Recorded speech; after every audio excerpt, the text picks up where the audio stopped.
বাংলাদেশ জামাত ইসলাম থেকে মৌলানা রফিকুল ইসলাম খান, উনি একজন যোগ্য প্রার্থী এবং ভালো মানুষ। উনি একজন আলেম মানুষ, উনি একজন সত্যরক্ত মানুষ, উনি কথা মিষ্টভাষী মানুষ, উনি খুব বড় মাপের মানুষ। উনিকে আমরা ভোট দেবো, আপনারা দয়া করে ভোট দেবেন। এই কথা কি বলতে পারেন? সবাইকে সালাম দেবেন। আর উনি বারবার দেখছি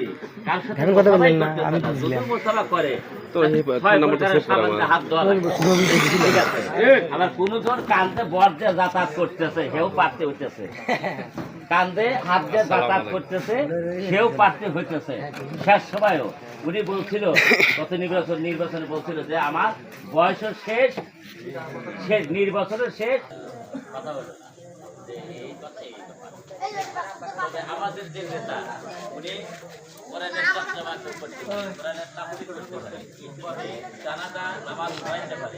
উনি মাঠে ঘাটে সব জায়গায় সব লোকের সাথে সমভাবে মিশে এবং শুধু আল্লাহর আইনের কথাই বলে আর কোরআনের রাজ কায়েম হয়েছে এই কথাই বলে।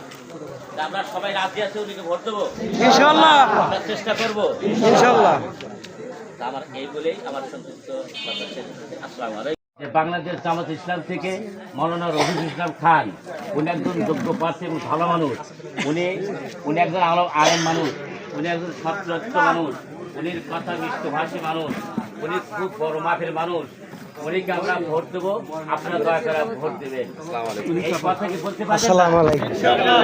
সবাইকে সালাম দেবেন। আর উনি বারবার দেখছি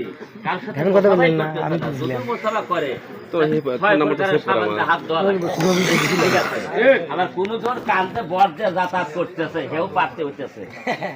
কান্দে হাত দিয়ে যাতায়াত করতেছে, সেও পারতে হইতেছে।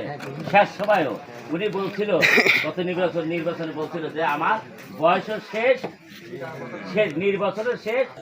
কথা বলে আমাদের যে নেতা, উনি